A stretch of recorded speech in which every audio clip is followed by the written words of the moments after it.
All right, and welcome to Hat Trick Sports Talk. I am here as always with Shane and Brandon for our weekly Friday show. Back at it again. How you guys doing today? Doing well, doing well. How about you guys? Doing Pretty pretty good. good. Coming off a coming off a sick Seahawks win. Yeah, that was a really fun game all around. As expected, probably one of the better Thursday night football games of the Remember, season. we're not biased here. We're not Not at always. all. We're not always. I mean, hey, locally in Seattle, what can you do? Brandon, I'll start with you. Your impression on the Seahawks win? Yeah, well, for once the defense looked like it was all together. You know. Um they actually looked like they were playing as a team. And I think some of that has to come down to the fact that I read last night after the game, Pete was talking about how all the members of the defense went into one room and they went around the room with each person saying, "This is what I'm responsible for. This is what I'm going to do, and this is what you can rely on me to do." And like really breaking it down to the basics, kind of being like, "This is my role. This is what I do." And each person went around the room and like broke it down to the basics, saying, "This is what I'm supposed to do. This is who I'm supposed to cover. This is what my responsibility." And it showed. It like there was only maybe one time in that game where it looked like there was busted coverage, and that was The Chase Edmonds touchdown. yes, exactly. And That was and embarrassing. that was I and I'll be honest, that was the only time of the game I went, really, the hell just Yeah. happened there? Yeah. Because that was the only obvious like busted coverage. But otherwise, I mean, it's interesting because it's I think they're done with the let Russell cook era. I think they're gonna keep letting him. He's gonna throw the ball more, but I think we're gonna see a balance of running and throwing. But why though? Because it worked. Uh, it ain't gonna. If you're gonna win a Super Bowl, it's not gonna work. I would argue you're wrong. Well, I mean, I think I think what people meant by that is not what we saw in the last couple of games where he just passes, yeah, but it's more like, let him pass 55, 60% of the time, right? Instead of 45. You know what I mean? So it's just like give him that little extra cushion to just really, but don't like, feel like we have to, all rely on him. You know what I mean? right. I Because here's the thing: if you throw the ball and you're successful with throwing the ball, then you can use that to your advantage to go back to running the ball because they're not going to like they don't if they know what you're going to do. If you're just going to throw the ball all the time, they're just going to be able to defend against the throw. So but I think we did see something interesting the first couple months of the season when we kind of started this whole let Russ cook movement where the offense looked a lot more explosive in many areas, including the running game with Chris Carson. And I think that's good. That's part of my problem with what Seattle is doing. I did not feel last week that the offense, I mean, regardless of the interceptions, I did not feel last week that the offense was bad in any way. Because regardless of the fact that Russell threw, a few picks, I felt like, okay, yeah, but I thought it was more so how bad the defense is push Russell to do more. I feel like Seattle this kind of makes me think about like Seattle's making a mistake with this offense now, where I don't want the offense from the first month of the season to change at all. I need the defense to change, and we saw the defense change. But I also, this game reminded me of that Niners Seahawks game, Monday Night Football last year. That's what this game completely reminded me of. And here's why, speaking towards the defense, is there were, including that Niners game, there were about 2 games last year where the defense performed at this level, at this high level. And then we went back to the roller coaster after that. I'm not going to say that the defense is good. they're still statistically, they're the worst defense of all time, or at least bottom 5 statistically. I need to see consistency there. But personally, I think this offense doesn't need to change. I don't need to see the running game. I don't need to see it. Robert, can you say one good thing about the Seahawks defense this game? I just need one good thing. Give me 3 more weeks. Dude, you can find something good about their play this game. I still felt so. Look, you are such a hater. I'm not being a hater. I'm being honest. Really Consistency. I need consistency. No, it's not. Dude. Well, like you okay. can. Here, this Brennan, Seahawks team was. Well, I'm not looking for you to say something good. I'm like you always. Here's the thing. You never say like, "Oh, they're terrible," even if they do something good. Like people are acting like they're just. I'm sure you could find a worse defense.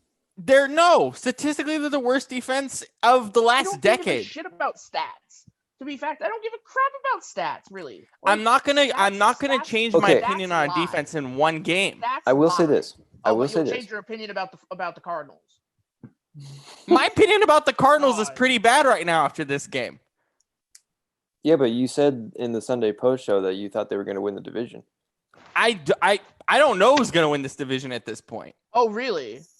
No, I don't think anyone's that good. I'm just going to say, you said... Yes, I said last week the Cardinals are good. This game changed my opinion. I hate the Cardinals' three-quarters offense. You admit that it changes your opinion. It changes my opinion on the Cardinals. My opinion on Seattle didn't change. Just said... Like, other than the fact that Seattle, I think defensively is still honestly really garbage, even with this game. I need to see it more, and I think the offense will go backwards. Here's what I will say. Go ahead, Shane, before I go on to the Cardinals. The Seahawks defense. One good thing is that they completely shut down the run game. They allowed like 55 yards total from Kyler, who's been the best mobile quarterback this year, and Kenyon Drake and Chase Edmonds, who are a pretty decent 1-2 punch. But also, they did allow, I think, like 270 passing yards. That might not something be around there, yes. But, and a couple touchdowns.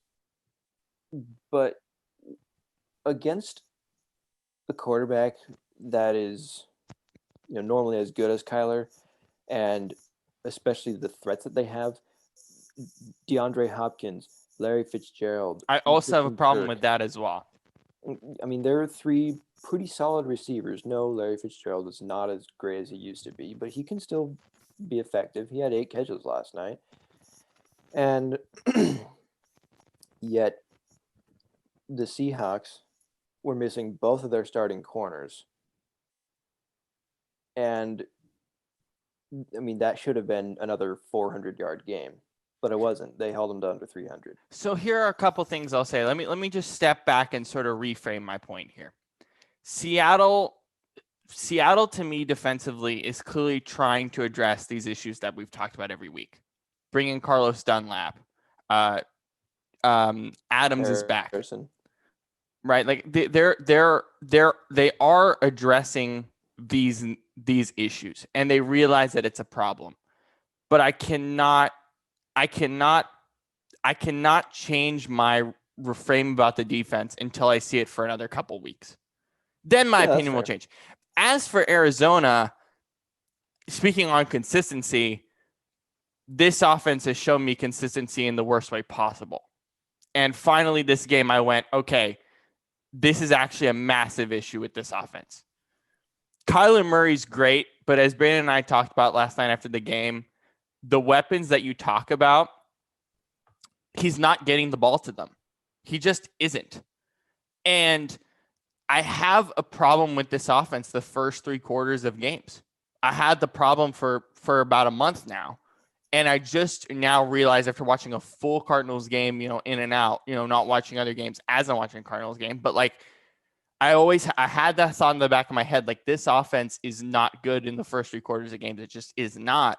I had that thought in the back of my head for a few weeks, and this game kind of solidified it for me. Like this offense is only good in the fourth quarter. And the reason why is because DeAndre Hopkins, he's not getting the ball to him as much as he is. And honestly, with Hopkins, he's really only getting the ball to him on the boundary, which I don't understand. I need Hopkins to go towards the middle of the field a little bit more. Christian Kirk, he's great in space. Like we see him, great in space, great with cuts, particularly his speed is great. And then Larry Fitzgerald, with these short, crossing routes, sort of slot type routes. I think that these problems are easy to address if Kyler can actually trust his receivers. We heard this early on in the season that, Kyler wasn't afraid to kind of go to Hopkins and say, okay, you're doing this wrong, this wrong, this wrong. Well, okay, but let's see you get the ball to him. And we're not seeing that until the fourth quarter of games realistically. And we were talking about this last night as well, where I think Kyler in the fourth quarter is just making these unnecessary throws. I think even how this offense is a fourth quarter offense, they're definitely much better in the fourth quarter. I think Kyler personally is just throwing these balls where there's guys in double coverage. There's no point to throw the ball. You might as well just run it around and throw it away. So the Cardinals now, after like a month of kind of seeing this, I don't know. And for this division, I think honestly, I can't believe I'm saying this. We're in week 11. I need to see like 4 more weeks of this division for me to make a claim at this point. Because I thought the Cardinals were what they were, and they're not. Yeah, they're very. You can go ahead. I was just gonna say, something silly news that just broke. Kyler Murray's trying to copyright the term Hail Mary. Oh, the Hail Mary? Yeah, that's pretty cool. Not that really matters. Does it really matter? It doesn't matter. I just think it's dumb. It's like, if anybody's got to copyright it, should be Aaron Rodgers. I mean, he's trying to copyright Hail Murray, not Hail Murray, right? Oh. But it will never work because it's too close to Hail Mary. Anyway. Also, you said 55 yards, Shane. Yeah. For Kyler Murray running, they actually kept him to 15 yards. No. I said for the whole team running. Oh yeah, but I mean, just keeping Kyler Murray to 15 yards himself and 55 as a whole team, that's pretty great, as you said. Mm-hmm. Yeah. Yeah, I think. Yeah, that's my issue with Arizona. They're, at least offensively, they're very talented. I think that there's no denying that. I mean, Kyler is just an absolute beast of an athlete. He is so fast, so quick, has a great arm, but it's just he just doesn't always make the best decisions, I think, with the football, as you were talking about. Lots of just bad, ill-advised throws, and that to me is where a lot of that inconsistency comes from. And look, I mean, it's, he's a second-year guy. No, he's not going to be perfect yet, especially in this division and in this league where there are just so many amazing quarterbacks now. And, he's got a second-year coach. It's still, it's going to take time for them to really, if they get all these, if they get a better defense for starters. Oh my God, their defense is bottom 5 as well. If they improve their defense, then that would help. But then also, like you said, I think he just needs to really develop trust with his receivers and start making better decisions with the football. Because when that happens, they're pretty dangerous, as we've seen. So, but until then, I don't know. Brandon, your thoughts on how Cliff Kingsbury is actually running this offense with Kyler? He's running it. Well, I thought he would run an air raid. Because, that's what he came out of from Texas Tech, right? I mean, that's what they did last year. They ran mostly an air raid last year. And it's like, it doesn't seem like they're running an air raid this year, though. so it's fairly strange because it's like they're not putting. I can't really say they're not putting the ball in Kyler's hands because they are, but like for some reason they're not letting him launch it as much as they should be. Mm-hmm. Or maybe it was just like he hurt himself because I think he hurt his shoulder in the game. Yeah, he has a small But- AC sprain, I believe. He I was don't know. doing a lot more deep balls earlier in the year, but Yeah. not as much now, it seems like. Yeah. If you were to describe the NFC West in one word after the game on Thursday night, what would be that word? Chaotic. Brandon, what's your one word?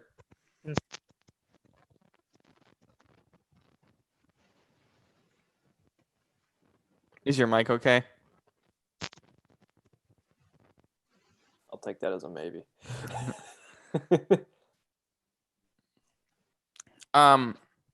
My one word is horrible. Well, actually, it's kind of. Hello?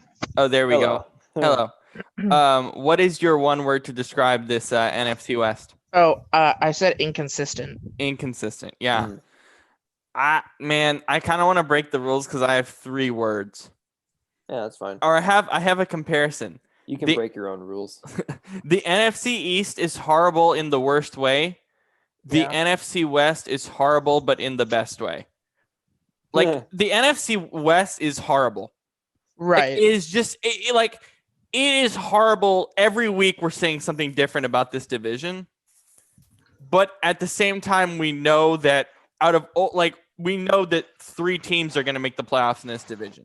Yeah. Like, we know that ultimately. Probably. Well, something crazy happens. Yeah. So it's I feel like my opinion is going to continue to change with this, and it's clear that it has over the last few weeks. Let's go to the 10 o'clock games on Sunday. Here is the slate. Brandon, I'll start with you. What's the game you were going to highlight here?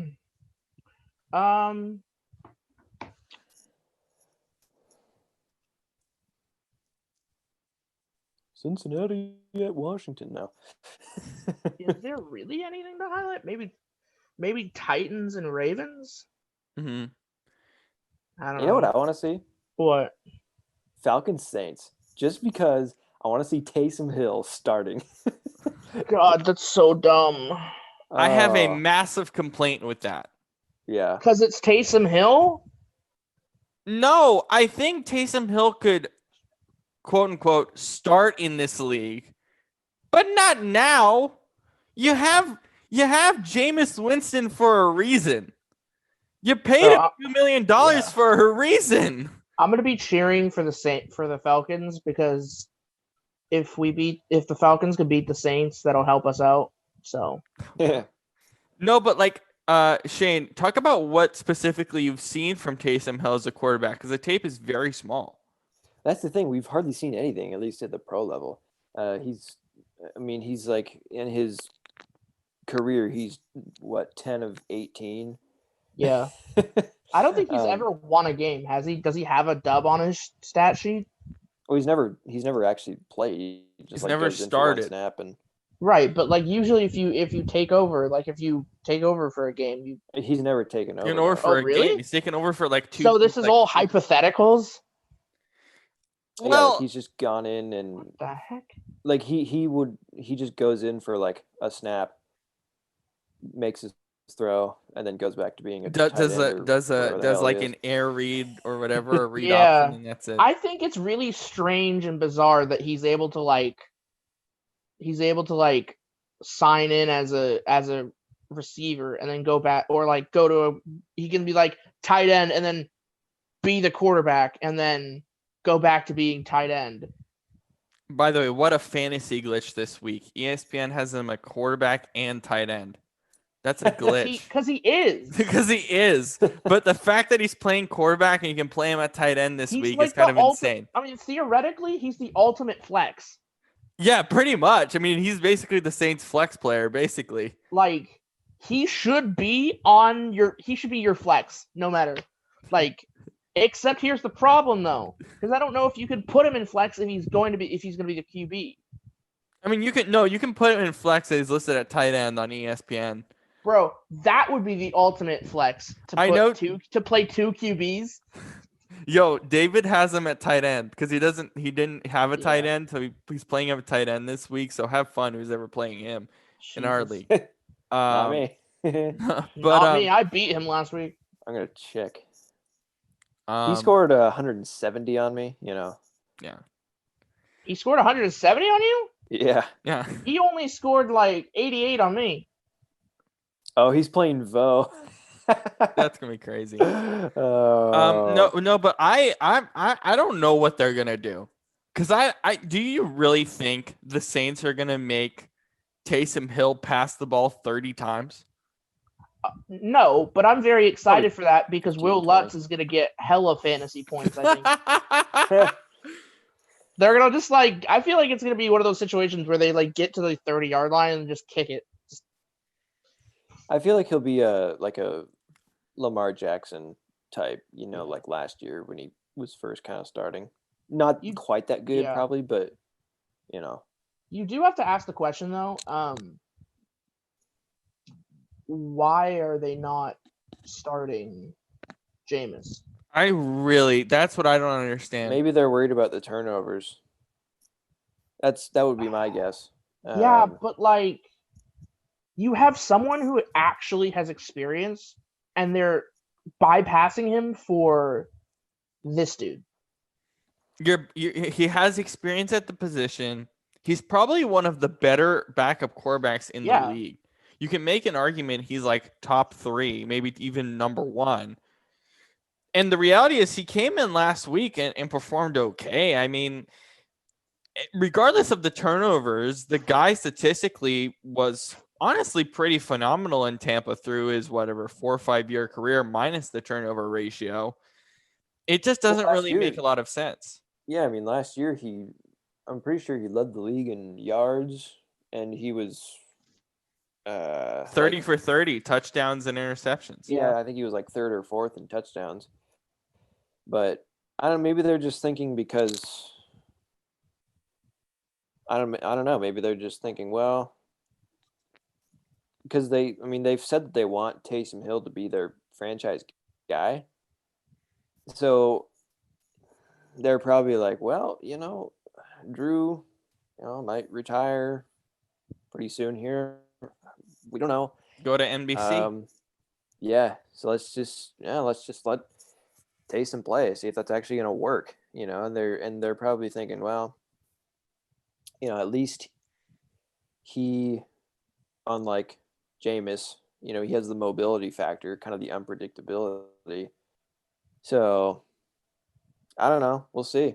I mean, I'm excited. Because I've been, I look forward to whenever he goes in at quarterback, because I'm like, oh, is he actually going to do something? And so now that we actually get to see him just play for a whole game at quarterback, it's kind of cool. I'm just, I want to see what he does or what he can't do, or I don't know. I worry about how this offense is actually going to operate.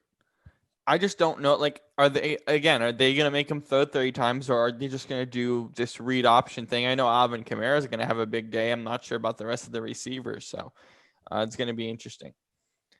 In terms of the 1 o'clocks, nothing too wild here, but Shane, I'll have you overview some of these 1 o'clocks, starting with Jets, Chargers, and ending with Packers and Colts. Jets, Chargers, it'll probably be I imagine that'll be a close game, scoring about the 20s, and the Chargers will somehow pull it off. Oh God. You sure about that?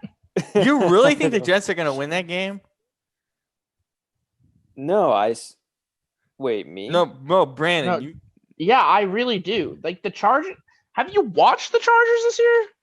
I mean, offensively, Herbert, they look pretty good. Yeah, the Chargers, the definition of their season has been being in control of games and then managing to just give them up. in the fourth quarter.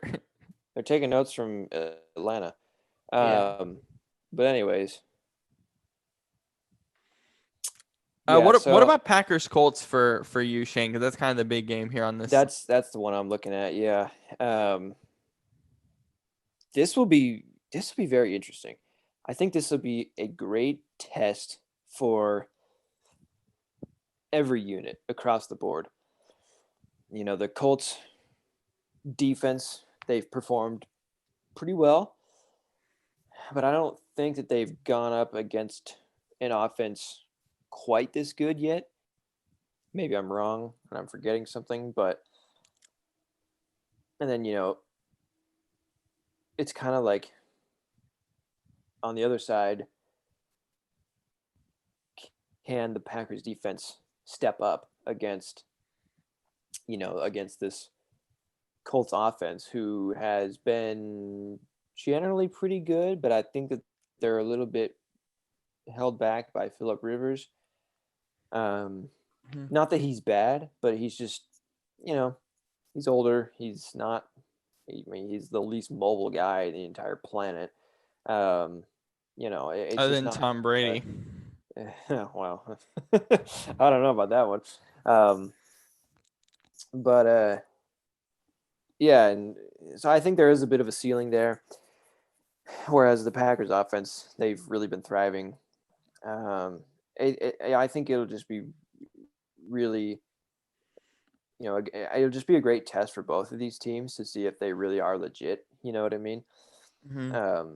And this game might not even tell us if they are. This has been a roller coaster of a season, to say the least. So, yeah, but I think the Packers win it by just an inch, but I could see it going either way. I really could. Here's my opinion on the Colts, and maybe the Packers, maybe I'm completely wrong and the Packers get 40 points on this Colts defense. So this is one prediction that I'll make that I might be honestly completely wrong on. I'm not saying that I'm wrong on others because I'm wrong a lot, but this Colts defense does not need to be questioned anymore. It's been ranked number 1 pretty much, or at least in the top 3 for the last 11 weeks. And I mean, yeah, the Titans weren't the most perfect test necessarily, but they kind of were very one-dimensional. Honestly, they were one-dimensional last week because Ryan Tannehill just couldn't get the ball out on this defense. I really feel like this defense is the real deal, and I think they're good. No, but that's what I'm saying. I think we can stop questioning this Colts defense. I think it's time to stop questioning them and saying, okay, are they actually ranked as a top 3 defense? No, I think they completely are. And maybe this game hopefully will completely tell us, depending on how Aaron Rodgers plays, if this defense, is actually real. But I think regardless of this game, they're actually a real defense, and they're going to be the reason why the Colts make the playoffs and maybe win a playoff game. It's not going to be this offense. That's the thing. I do think that their defense is good, but who have they played so far? Jacksonville, Houston. I have to pull up their schedule. Teams that don't have very good offenses, other than like Cleveland, who rolled them. Who else? Tennessee, which they handled pretty well. But other than that, I mean, it's really pretty bad offenses all around. So it's not a surprise that they are like ranked as a top 3 defense. But it's like if they, I guess my point, I want to see if they really show that they are. You know what I mean? See, my point is, I think that they've already showed it regardless of the schedule. My point is that I feel like they really are that defense. They really are that legitimate. I think linebackers in particular, with Bobby Okereke, with Darius Leonard, who we all know is a superstar that doesn't really get a lot of credit. But I don't see why this defense isn't a top 3 and isn't legitimate. But maybe this game will change our minds. Who knows? That's why I feel like this take might be wrong. Especially when you got Aaron Rodgers on the other side. But for right now, I think this defense is actually really legitimate. Yeah. But Brandon, I'll go to you with the Packers offense. What are your expectations for them in this game? Not high. Not high? No, I don't. I feel like the Packers don't. They haven't really faced much tough defense this year, and I think they could be really stifled. I think they could have trouble with the Colts. I mean, I don't expect the Colts to have much offense, and I don't think look, I think if the Colts defense plays up to their standard, they should have no trouble with the Packers. Mm-hmm. So I'll have you continue with the Chiefs and the Raiders. What are the keys for the Raiders to win this game against this high-flying Chiefs offense? I don't know. I mean, do what they did when they beat them last time. I mean, get lucky. I don't know. I mean, this Chiefs team this year is just they flip-flop. They go from looking really, really good to looking okay to looking, I wouldn't say bad. I would say just meh. Yeah, I think meh's the right word for this Chiefs offense. It's been a weird year for this offense. They're still really explosive, but as you predicted at the beginning of the season, Brandon, like the point totals and sort of what we see every week from Patrick Mahomes, it doesn't really feel the same. Shane, what's your perspective on this Chiefs offense? Like, it really doesn't feel like last year at all. I mean, no, it doesn't feel like last year, but I do think it's still very good. It's, like they need. It's kind of weird because they have. At least when I watch them, it seems like they rely too much on just the big plays. And then, meanwhile, it's hard for them to just, move the chains and just worry about that. You know what I mean? And I think that's just I think it's because it's just kind of like part of their identity. You got Mahomes, who's like the deep ball guy, whatever, strong arm, whatever. And then Tyreek Hill, fastest receiver in the game. Travis Kelce, great receiving tight end. Elaire, great receiving back. It's just receiving, throwing. And so then when it's like, well, no, let's just, try and get 5 yards here. It's kind of like, whoa, we don't do that, Mm-hmm. So, yeah, I mean, Kansas City's defense is the thing that's really been most up and down for me, because sometimes they look like they did at the beginning of last year, and then other games they look like they did at the end of last year when they were really, really good. So, I think the biggest thing for the Raiders is that they really need to use their offense to the fullest capacity they can. Get all the receivers involved, get Josh Jacobs, pound the ball. Because I feel like you need to really, because, the thing about the Chiefs defense is that they've got guys everywhere. Not all of their units are all amazing, but they have guys that are great everywhere, right? At least one guy, it seems like. And so I think you need to just roll your dice, go deep, wear them out, and, run the ball, keep Mahomes on the sideline. That's a big thing too, because Raiders defense is not always amazing. So, if you can keep him off the field, I think that's the biggest thing too. This is the most important game of the week for me. Monday Night Football, Rams Buccaneers. If they lose and lose big, we've talked about this consistently. Here's another primetime national TV game. If they get blown out, I am done with the Bucs. I am done. I'm done. I'm done. Can I say something? Go ahead. I think that's fair. I mean, you think if they get blown out by the Rams, you're done. Out, you cannot lose on primetime and be considered. You cannot go 0 for on primetime and be considered at home with a team flying across the country and be considered a Super Bowl contender. Yeah. You can't, because guess what? If you can't win in the spotlight during the regular season, you're not going to be able to win when you're on in the big lights, when you're one of 6 games that day, with all the pressure on you. Yeah. Like in the playoffs. In the playoffs, it's not going to happen. And I'm shocked. I tell you, I am shocked right now that Tom Brady, big game Tom, the guy with the biggest one of all, the guy who's supposed to go out there and be able to win every big game, the GOAT, as Robert likes to call him. He is still the GOAT, regardless. I'm sorry, Robert. He ain't playing much like a goat. He's playing more like a little baby sheep. I don't know. He's sitting there. Robert, have you ever seen what a little baby sheep does? A little baby sheep sits there and goes, bah, bah, what the heck is bah. going on? They cry. Pretty good noise, I'll give you that. Thank you. Yeah. My mom's from New Zealand, so I've seen plenty of sheep. But here's the thing. Sheep, they sit there and they baw for their mothers. Tom Brady looks like he wants his mom back. And you know who his mom is? His mom's Bill Belichick.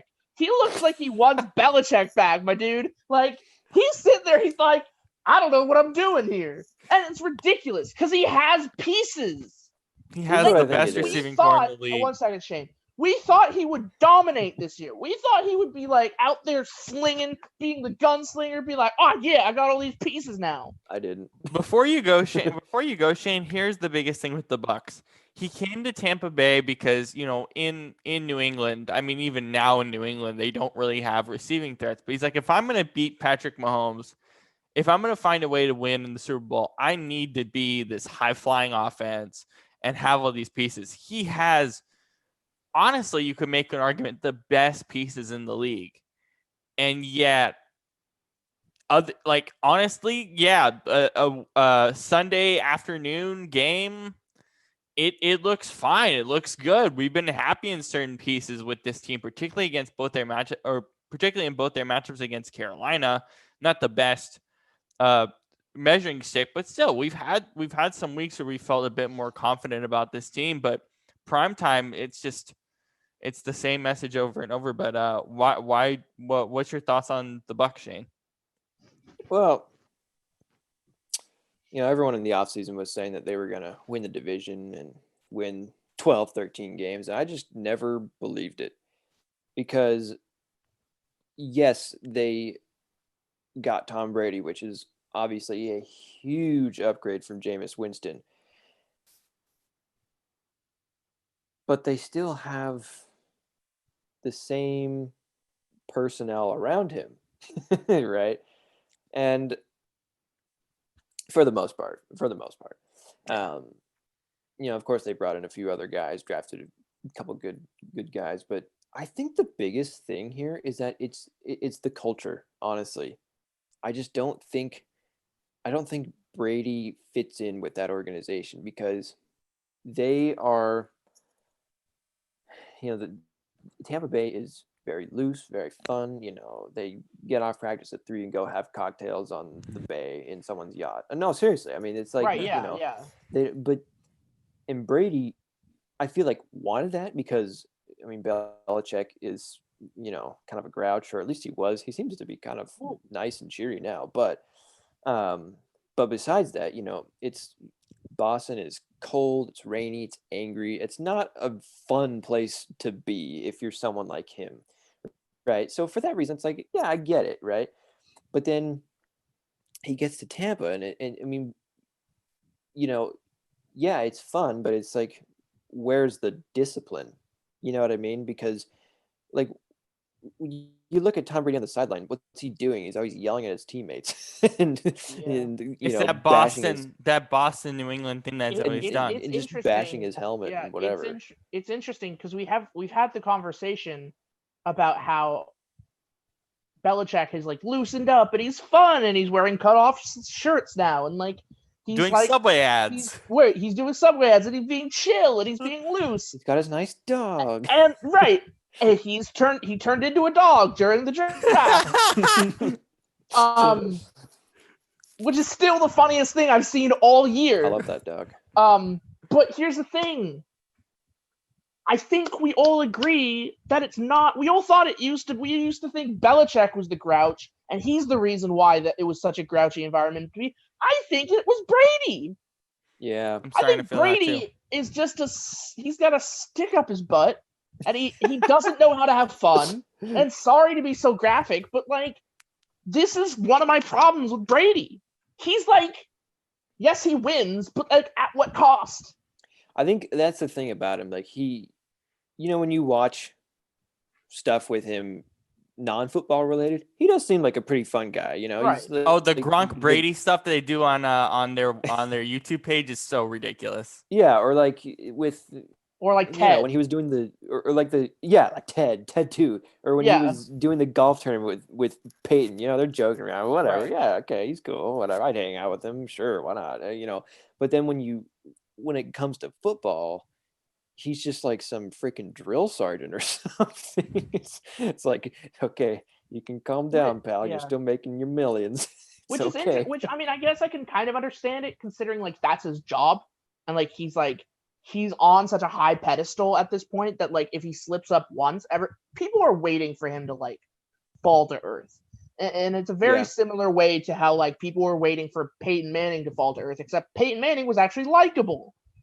He fell to earth and his defense won him a title. So right, except Peyton Manning, even when he fell to earth and before he fell to earth, was a likable guy. Yeah. I mean, look at the SNL sketches he did, like the one with the kids where he was like throwing the football at the kids, the United Way ad. Like, oh my God, he's a funny dude. The difference is Tom Brady, he takes himself way too seriously. And again, I think this goes back to the conversation. I mean, for a lot of these teams, we have the same continuing conversation, but particularly with the Bucs, I've said this for weeks. It's like when you have a team this high-powered, particularly offensively, you look at the Chiefs, for example. Even when they lose games, they're still just like out there having fun. Again, I keep coming back to like when you have this kind of team, you have Antonio Brown, you have Godwin, you have guys like Cameron Brate, you have Mike Evans, like, Leonard Fournette, Rojo's been great this year. Just have fun offensively. Just play free-flowing football, and this team wins the division and puts themselves in a spot to get in position for a Super Bowl. But they aren't doing that. And it particularly shows on the Monday night games where it just seems like nothing goes right at all. And that defense also shuts down. Or Brady's losing. But I think the primetime games have said a lot about where this team is from an identity perspective. It's defensively, they look terrible on that Sunday night game against the Saints, but offensively there was just nothing there. And I think that's the bigger focus, because we know that this Bucs defense can be top 5, but more likely top 10 rest of season. Yeah. And then with the Rams as well, I know last week on Sunday we were talking about this division as well, and you mentioned, Shane, after Brandon and I did the show, that you thought the Rams were the best team in this division. My biggest problem again with the Rams is I just can't figure out what they are. What are they to you? Right. That's my thing too. The only reason I like them over Seattle or Arizona, and I mean, like we've been saying, this could change in a couple of weeks, and it probably will, because it changed this week for me. Yeah, because this division is just psychotic. But I think it's the thing that I really like about LA is, for one, their defense is looking really good.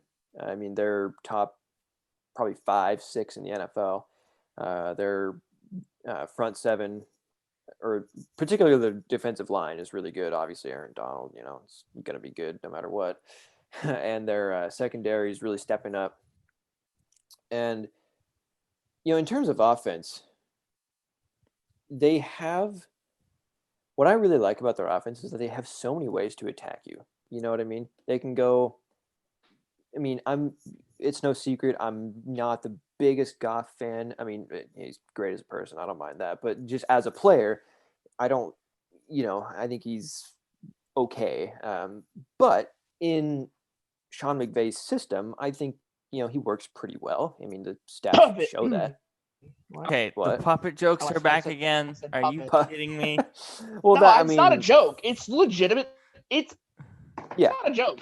It's that's fact. that's what I mean. Like, I don't think he's great, but I think he works well for Sean Right. McVay. He's right? used by Sean McVay. Yes. Here's why I say he's a puppet, Robert. I mean, you've explained it many times. When I say Explained it many times. I will explain it one more time for you, since you still seem to be so exasperated by me saying he's a puppet. Just don't like it. I say he's a puppet because he can't think for himself as a quarterback. Yeah. That's it. I mean, look, I wouldn't go as far as puppet, but I will say this year in particular, I think you start to realize like what he is as a quarterback, and that's probably part of my problem with the Rams. As I pull up the NBA draft, and we'll get to it next. But yeah, I think that this offense, like I don't know. Like I still just can't figure out. Like compared to that year they won the Super Bowl, I understood what they were offensively. The Rams? Or when they made the Super Bowl, my apologies. Yeah, I was about to say. No, but we kind of knew what they were. This year, yeah, they have a great running back by committee. We've been very impressed with that all year. I think we haven't talked about it enough how great that committee's actually been. A lot of it probably for me is just Goff. Yeah, I think there's a ceiling for him. I will say there's a ceiling for the team.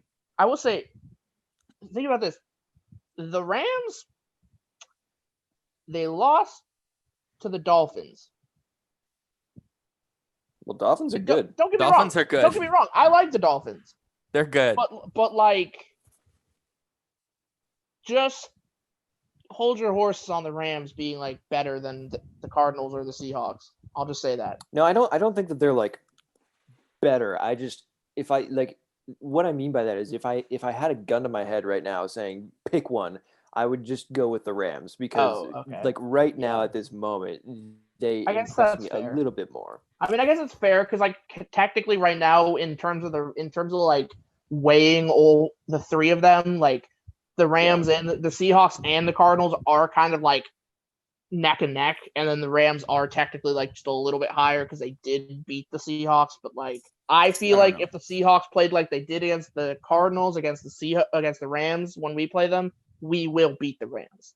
I mean, if the Seahawks play like they did last night more consistently moving forward, they're going to win this division, and they're probably at a spot where they are the best team in the NFC. Yeah.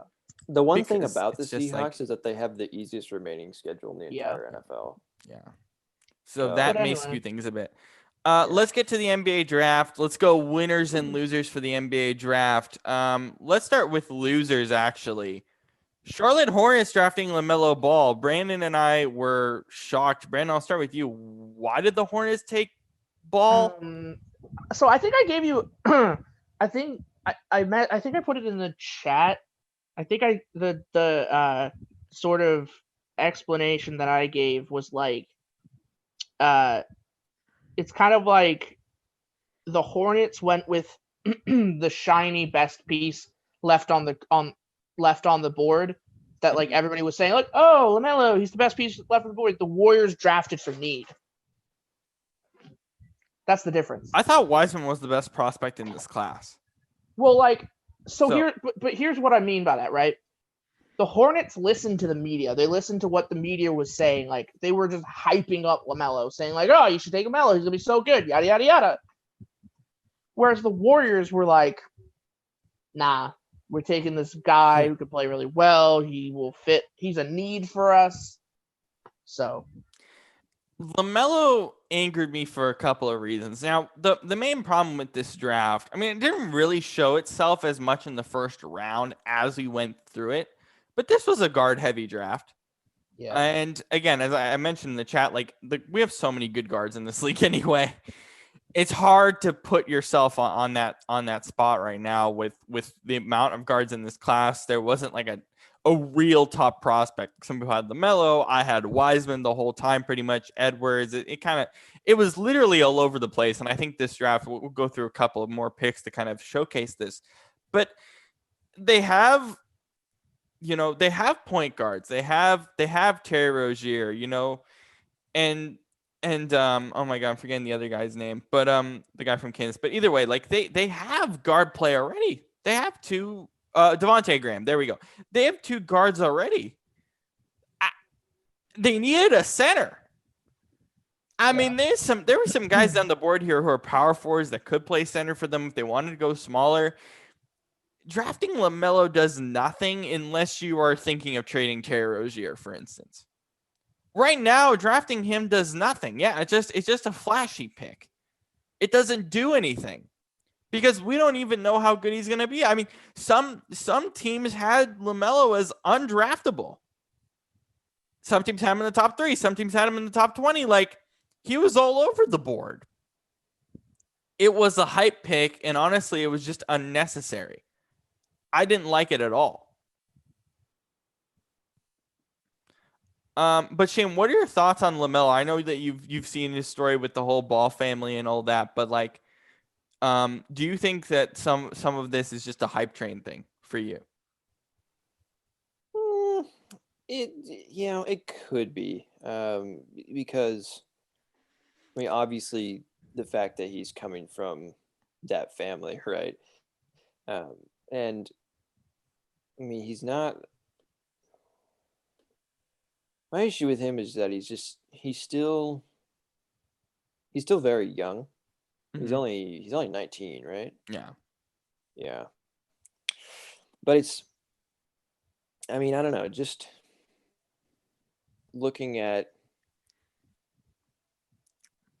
the fact that he really he never went to college. He played in like the G League for a year or two. Well, I mean, he played in Australia. He played in Lithuania and Australia, so Right. kind of a mess. Remember, he never got like the high school college experience.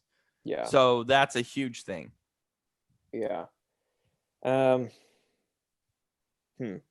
Yeah, I don't know. I mean, he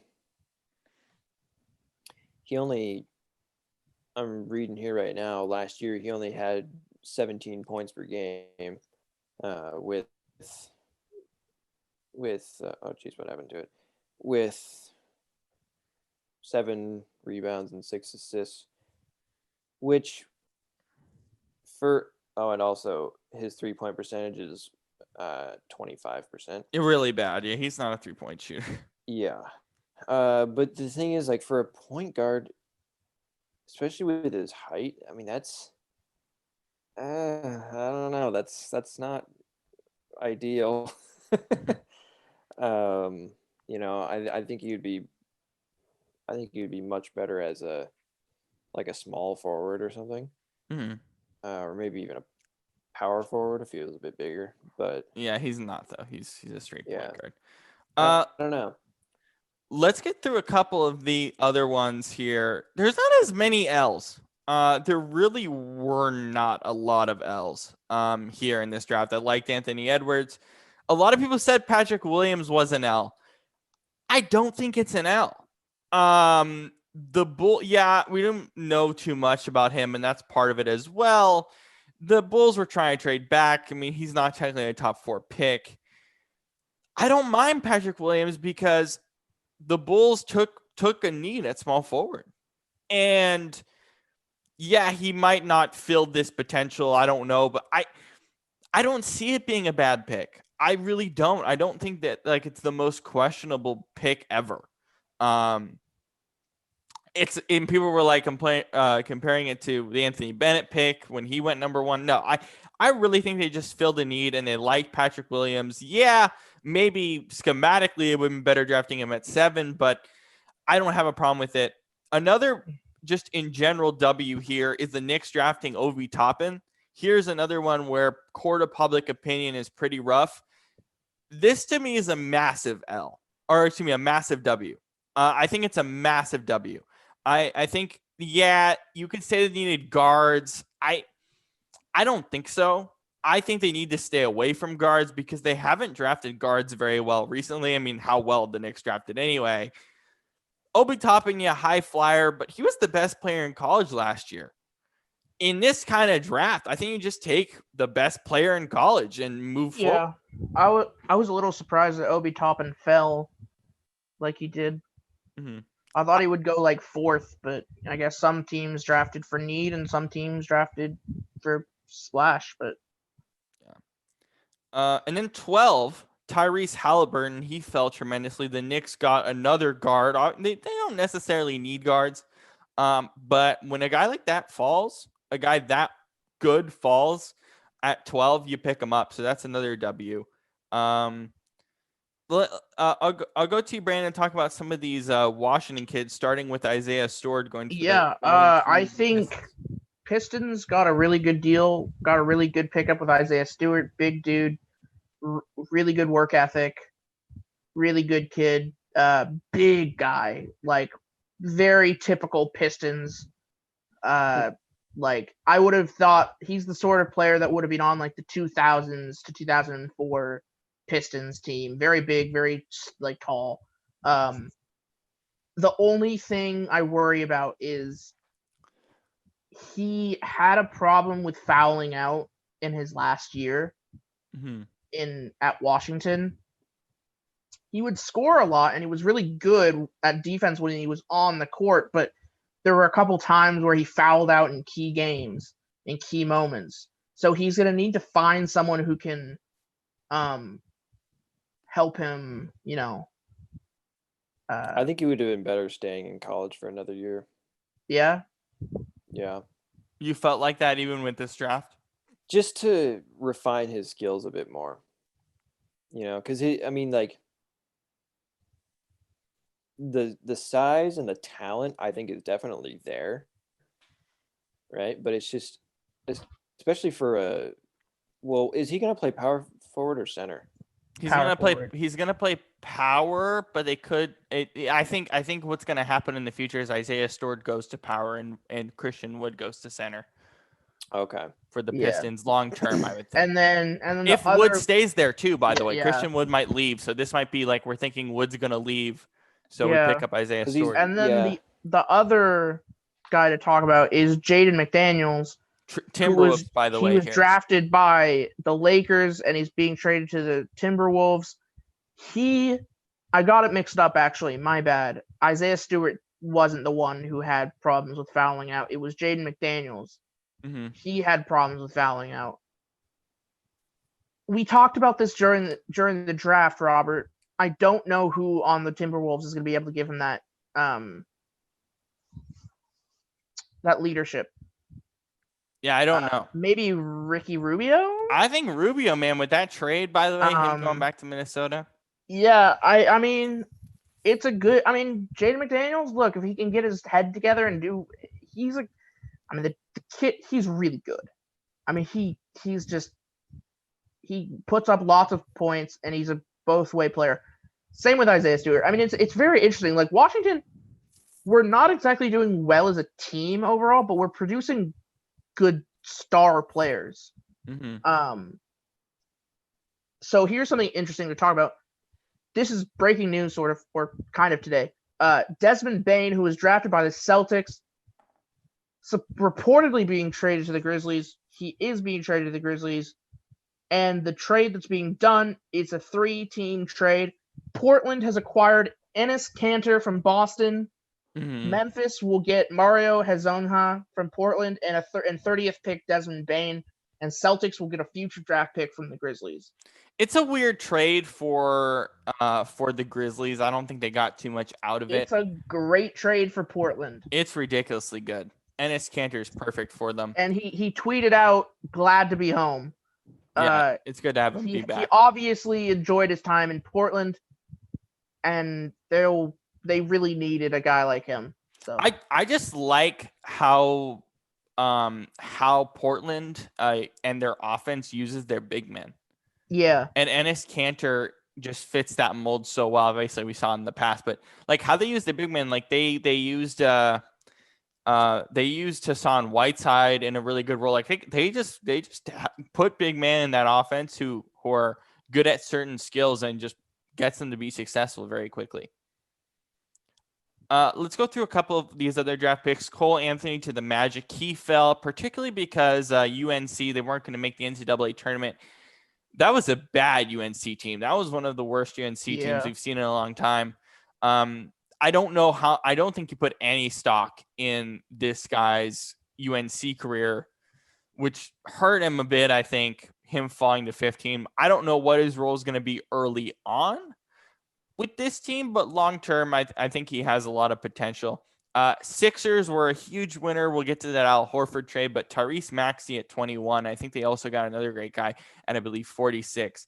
To have a Kentucky player fall to 21, who is a lottery pick projected, is phenomenal. So we'll get to why Philly had probably one of the best days with their whole that front office there. So with Daryl Morey and Doc Rivers, So we'll get to that in a bit. But let's go through some of these trades as well. There were like 5 or 6 that we'll go to, and free agency is also starting. We have a few free agency things to get to as well, but let's go through some of these trades and news and notes.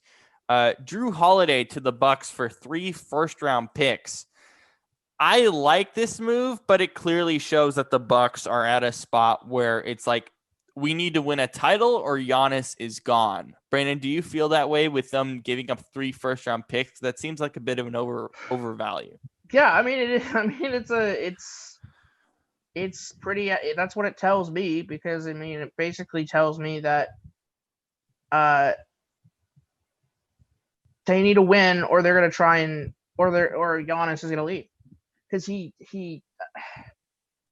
probably at a point where he's like, I just want to win a championship. I didn't even realize how long Giannis has been in the league, but he's been in the league a lot longer than I thought. Mm-hmm. It's interesting. There's still a shot where he can sign his Supermax. He has until the last day before the season starts. The season starts on December 22nd. I don't know. Like, he could sign his Supermax. Shane, what does the outlook look like if he actually signs his Supermax and stays long term? That puts this Bucks team at ease, but again, the future here with losing 3 first-round picks looks kind of bleak. For if Drew Holiday signs that, or Giannis? Giannis, if he signs that Supermax deal. I mean, I don't feel like he will, because I think he knows that if they want to win, they kind of need more pieces, therefore don't want to spend that kind of money. But if they do, if he does sign the Supermax, which, I mean, I'm sure they would want to offer it to him because they obviously want him to stay. Why wouldn't you? And he does sign it, then I think that Milwaukee is just going to continue to be kind of this, like, sort of like the Baltimore Ravens of basketball, where it's like, yeah, they're good, but they never can really, like, get there, Mm-hmm. They can never, they came close last year. They made it to the Eastern Conference Finals. Well, the Bucks lost in the first round last year, didn't they? Because Miami beat them, or was it the second round? But either way, no, I'm talking about like the year before. Oh, Toronto won. Oh yeah, so not the bubble year. Yeah. Yeah, no, the bubble they lost in the second round. They beat Orlando in the first round. Oh yeah, that's right. But yeah. Anyways, yeah, I think they'll just continue to be kind of, if that does happen, they'll just continue to be kind of what they are, which is, winning a good majority of games in the season against, kind of weak teams, and then playoffs come around and they choke. Yeah, we'll see what happens this year with this roster, but long term with Giannis, those are definitely concerns. Portland again, Brandon. Getting Robert Covington, he is such a valuable piece for any team. He was a valuable piece for Houston. With this Robert Covington trade and Cantor, are the Blazers legitimate title contenders today? Yeah, I do think so. I think they're making the trades that they need to make to actually perform well. I mean, they're a team that's kind of reminded me a little bit of the Raptors in 2015. Like, kind of, they needed to make a couple trades to like build their team a little bit to add those depth pieces and those extra pieces. And I think they could really. We'll see what happens, but I think they could make a play of it. Yeah, you remember that year when they made the Western Conference Finals? I mean, it was a little fluky, but they had talent surrounding Lillard and McCollum. Yeah, they're kind of rebuilding that back after that weird bubble year. Shane, you were shaking your head yes for this Portland team being title contenders. Why do you feel that way? Well, I mean, I felt like they were really close this past season. Especially with the bubble. I mean, if it weren't for playing LA in the first round, I'm pretty sure they would have won a series or two. And, I just think that they're very good offensively. I mean, Damian Lillard is probably a top 3-point shooter.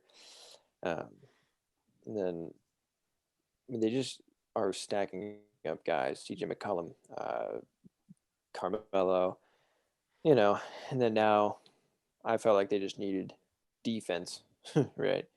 And because, they kind of get in these shootouts. And so, if they can get that with, whatever pickups they're getting this offseason, which, we'll see. Yeah, Cantor and Covington are pretty good in that front as well. Yeah, so that's why it's like I'm thinking, well, yeah, they're looking more complete now, which is a good sign. Good sign. Mm-hmm. The Sixers, again, Daryl Morey, here's the big W. Trading Al Horford and that massive contract with 3 years left.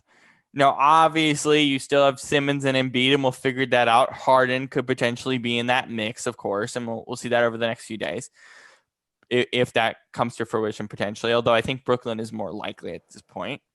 But to trade Al Horford in his massive contract, that is a huge plus. You get Danny Green. I don't think he's as good of a shooter. I think the bubble kind of showed like, okay, he's not really that massive good shooter that we thought he was, or that he was intended to be in LA.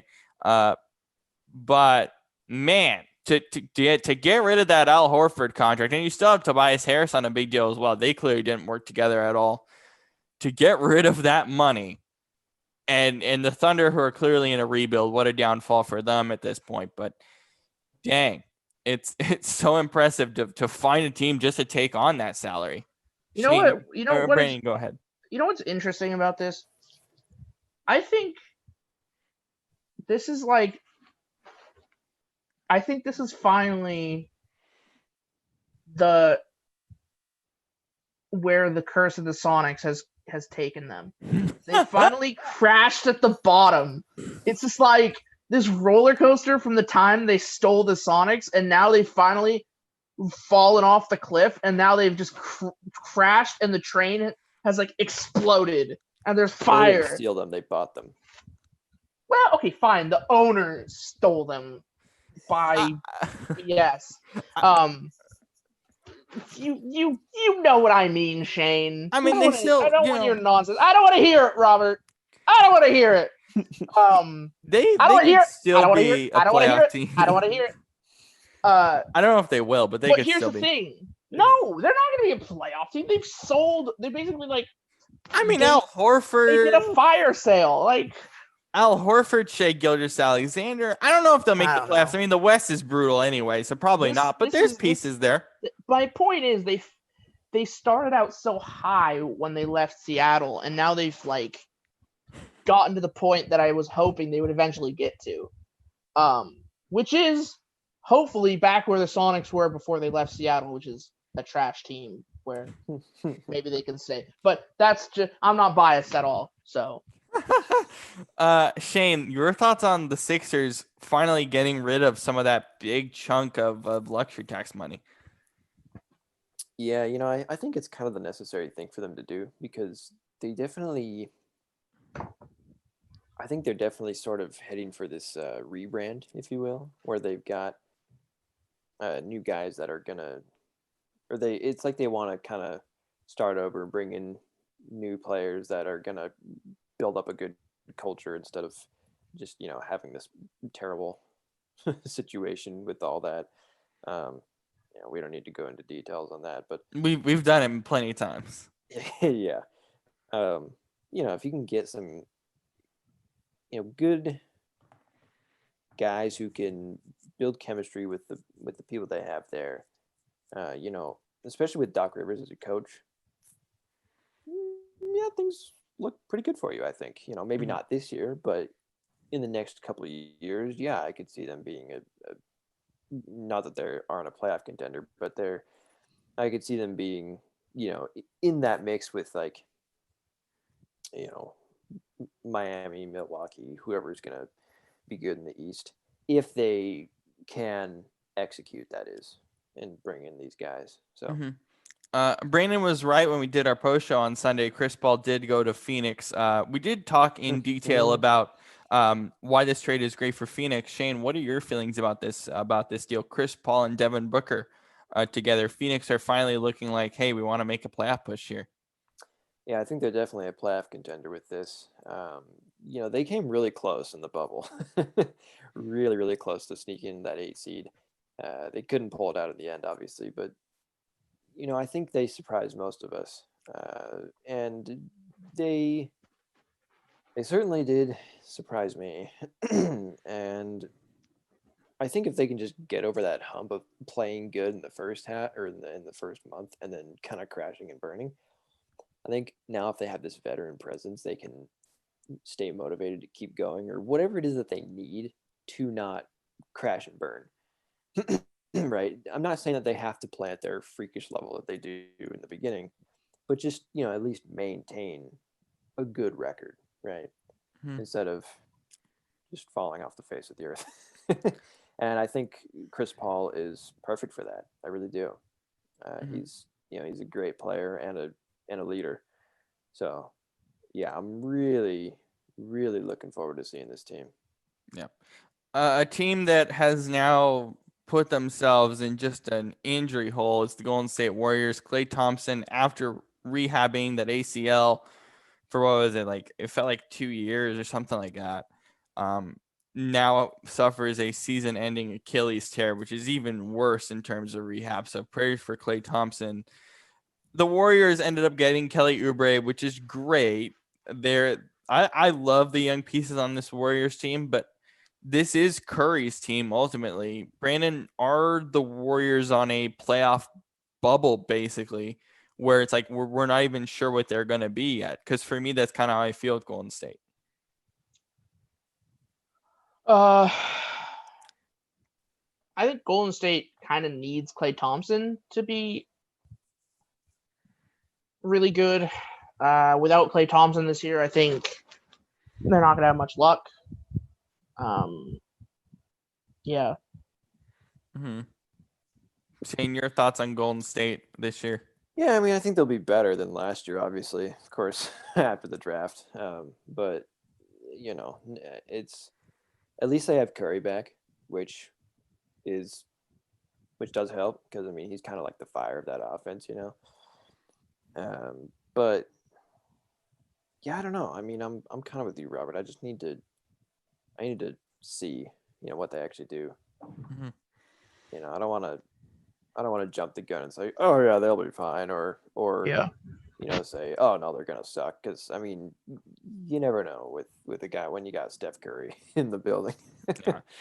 So I think Golden State has more depth than people realize. We saw it last year with guys like Damian Lee, Marquise Chris had a kind of a bounce back last year, and bringing in Kelly Oubre. Kelly Oubre was phenomenal last year in Phoenix. That was a clear move the Warriors need to make. The Warriors, look, they have to be competitive next year because they're $66 million in luxury tax in a year where teams don't want to be in luxury tax due to, COVID and the shortened season. So they have to be competitive. Be in it anyways? Yeah, but I mean, if you're competitive on a normal year, it's kind of okay to be in luxury tax. But I think there's only going to be about 3 teams, Clippers, Warriors, and Lakers, that are going to find themselves in some kind of luxury tax. And all those 3 teams, particularly the Warriors, need to be competitive, or else there's not really a point this year to be in luxury tax. So that's going to be interesting there from sort of a finance perspective. This team's going to be fine. I think it's going to be fine. I just don't know yet until the first month, but I have them on sort of the 8 seed, the play-in tournament that we're going to have for the 7 and 8 seed kind of bubble right now, which I think is going to add so much more intrigue to the season as well. Our Fantasy Stars MVPs, we didn't release them for the last few days. So Kyler Murray, Josh Jacobs, J.D. McKissick for the Sunday games last week, Monday, Justin Jefferson, and Thursday, Carlos Hyde. He balled out last night as well. We did want to do a pop culture topic. This came up before our show. We're talking about fast food burgers. So, Shane, what are we doing to finish this off again? Okay, we're going to discuss our 3 favorites. Favorite fast food, and this is anything: burgers, any fast sandwiches. Man. Are we doing any fast food? Pizza, okay, Chinese, whatever the hell you want. That's lame. And why? Because the best argument to have is burger. Okay, fine. We'll do burger. We'll do burgers. Okay, can I go first? Go ahead. I don't even know what my list is. Number 1, Whataburger. Okay. Number 2, Five Guys. Yeah. Number 3, Chick-fil-A. They don't have burgers. Though. Can we Yes, count? they do. They do have burgers, but are we gonna count? Okay, fine. Or is that really a burger? Are we gonna count? I don't think we can count that. Nah, I don't think that's really a burger. Then I'm gonna go with a good old Canadian classic, A&W. Oh, that's a good pick. So, and then my 3 least favorite. The least is gonna be hard because we really should have done not just burgers. It's really hard to do just. We can do the rest after. Yeah, you can do just the 3 fast food places. Okay. Wait, I thought of it. I need to do 3 least favorite. Okay, 3 least favorite: Wendy's, Jack in the Box,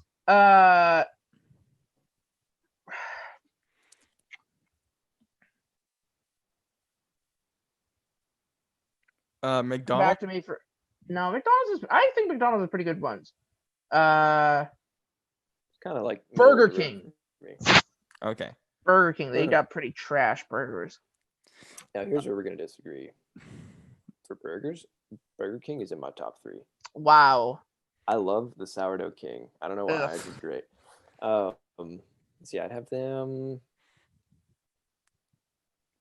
Five Guys. I'll agree with you there. Okay. And what is my third? Honestly, we don't have them around here, but Carl's Jr. In That's a LA, really good pick. Hawaii, yeah. That's a really good pick. Dang. Well, 3.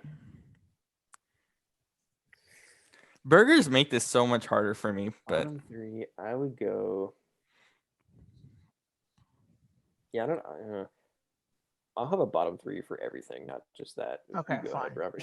Okay. Wendy's number 1. Ugh. They stepped up their game to last year with this fresh beef, man. Whoo! That stuff is so good. You say your caveat is the fact that they're using fresh beef makes them bro. Yes. Most burger places that are of any goodness use fresh beef. I know, but this is very specific. I can actually taste the fresh beef. Number 2, man, jeez. I don't know, because a lot of it for me is when I do fast food, I don't I do burgers, but I'm not necessarily a huge like fast food guy, just like in general, but Yeah, me neither. Yeah. I'll go Jack in the Box. I love their like burgers where they have like a bunch of butter. It's like everything is butter basically. Ew. So I love that kind of stuff. What are you, a Midwesterner? And then man, I guess then I guess I have to go Five Guys 3. All right. McDonald's is in my bottom 3. I in terms of just overall, like fine, McDonald's is fun for like McChickens and stuff. And I gotta try the fish fillet, but overall, McDonald's just, I don't know if it's because it's the popular choice. Maybe this is where my popular list doesn't work. Is for fast food because I just can't. I don't know. McDonald's. I'm fine with the McChicken. I'm fine. I gotta try that fish fillet, but the McRib. I remember when I was a kid. I gotta be honest. Love the McRib. I love the McRib as a kid. I don't like anything that gets my hands messy anymore, just in general. So ribs, wings, even though I like. Does Buffalo Wild Wings even count as fast food? No, it doesn't really count. That's a sit-down place. Yeah. Yeah, and then I'm not even sure about the other two, because I'm kind of okay. I think McDonald's gets my lone spot on the bottom just because I just don't. You know what burger place I missed on my list of least favorite ones? Shake Shack. That's a good call. I've never done Shake Shack, but I've heard good things. Now my top 3 overall, regardless of that, just anything. Okay. I got Dairy Queen because that's solid. That chicken, bro. Ice cream. Chicken, the ice cream. The chicken. Oh, so good. Second, this is controversial. Arby's. Good call. I like Arby's. I've never had Arby's before. I like the French dip sandwich. Yeah. I gotta love their burgers are solid. I miss them for the burgers. I've never had Arby's, but I've never had Arby's, but every time I see their commercials for like the French dip, the we have the beef commercials, I'm always like, oh man, that actually looks really good. Yeah, it is, in my opinion at least. And then Pizza Hut. I love Pizza Hut. Pizza Hut because Pizza like Hut? you the stuffed crust, garlic. Yeah, garlic and stuffed crust. Mm-hmm. But wait, are we seriously counting pizzas in this list? Yeah, it's a fast food. Like I feel like pizzas are its own separate Pizza's category. the definition of fast food, in my opinion. So Costco pizza counts? Yeah. Yeah, I guess. Okay, no, it has to be. I think it has to be delivered. Yeah. Like it has to be deliverable for it to be fast food. I guess you guys being Uber Eats guys, I think that's a good My- caveat. And my least favorite Okay. are Jack in the Box. Okay. See, I can't think of another bottom 2 for least favorite. It's very hard. I have a rant about a fast food place. Wait. Oh yeah, Jack in the Box. I don't know. Panera. Panera bread. What? You don't like Panera? God, I hate Panera. Why don't you like Panera bread? I need to hear this. It's overpriced airline food. What? Bro. Airline food. Every time I go there, it's dry, it's plain. There's well, you're obviously getting the wrong food then. I guess I must be. I don't know. And the most overrated, I don't think it's bad, but the most overrated, in my opinion, is In-N-Out. Why is In-N-Out overrated? I'm gonna agree with that one. Why is In-N-Out over? I don't really like In-N-Out too much. Burgers, the only reason people go to, they're tiny, and the only reason they go there is for like the animal style, which is basically just like mayo chipotle sauce, like mixed together with like pickles and like. I would rather go to Red Robin and get their burgers because I love Red Robin. Red Robin has yeah. dank ass burgers. Have you ever had their good. guac burger with like the egg on it? Oh No, my god, it is so good. Oh, I thought of a third one. Okay. Taco Bell. For least favorite? Here's my problem. I don't know about that. I don't know if it's least favorite for me. It's like in the middle. I like it. I'll eat it, but like, here's my problem, right? Like, I like the boxes, and like I go to like these big boxes where they have like a bunch of tacos just lined up, but god dang, the portions are too small. That's why they sell you boxes, because the tacos are so small. And on they're the classic example of making the food look bigger on TV than it actually is. Well, all right, That's folks. so This has been another episode of Hattrick Sports Talk where we talk about not sports, but food. But food. This is Hattrick Food Talk. Oh my god. No. Welcome to Food Network. This has been the pilot episode of Hattrick Food Talk with Shane Hansen, Robert Szolosi, and your Brannan Widdis. Yo, here's the deal though. Taco Bell, I go every year, or what? Not every year. I'm gonna start making this a tradition where I go for the World Series when they do the Doritos Locos Taco promo. I like walk up my street and get it. But God, it's so small, and I'm glad I get it for free. It's so good. It's good, but like I finish it in like 3 bites. I have a rant about Taco Bell though. Here's my thing: they're taking away all my favorite things from Taco Bell. Are most of your favorite things like limited time stuff? Well, no, they their menu was huge, and then they've shrunk it down. Although I will say the best thing at Taco Bell, the quesarito. Oh, I don't think I've ever had the quesarito or the Crunch Wrap Supreme. Yeah. Yeah. I don't think it's bad. I just feel like crap after eating there. I mean, that's the point. It's fast food. You never feel good after eating fast food. Oh my god.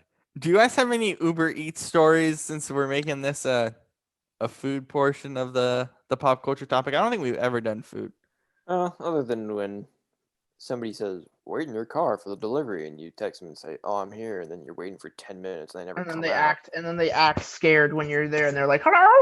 And you're like, bro, you ordered food. Here's your food. Who are you?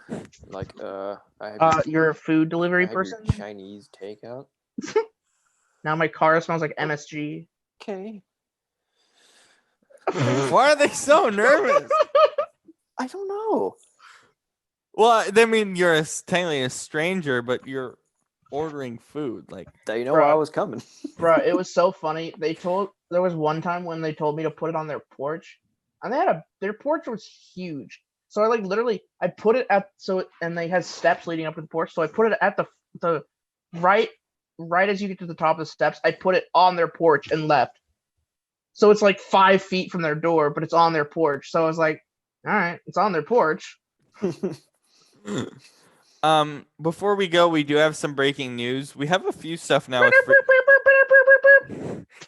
De'Aaron Fox has signed a 5-year, $163 million extension with the Sacramento Kings, has clause to reach the Supermax 195.6. So De'Aaron Fox, and Dwight Howard just did a tweet where he said he was going to the Lakers and deleted the tweet. That's classic Dwight Howard. And Jordan Clarkson, 4 years, $52 million to go back to the Jazz. But De'Aaron Fox, max contract. Brandon, your thoughts? To be honest, I don't know either of these players. I'll speak on De'Aaron. He needs good coaching. That's it. Sacramento has a lot of good talent. It's just the coaching isn't there with Luke Walton. They need him to run the offense. He's worth every penny of that contract. He just needs to run that offense. And I think ultimately that's kind of the biggest thing with Sacramento is that he needs to be the cornerstone of that offense. It's clear with the money, but let's see it on the offensive side of the ball with this team. Because this team 2 years ago, or what is it, 3 years ago now, that offense was nice. And they need to build off that and not build off what was a really tumultuous last season. And that is it for today. Thank you, Shane. Thank you, Brandon. That was super fun as always. And we will see you back on Sunday for the NFL post show. I'm sure we'll have some more NBA stuff with free agency. It's good the NBA is back. Obviously, we would like to be talking about the games in November, but we'll get there in a month's time. So we'll see you all on Sunday night.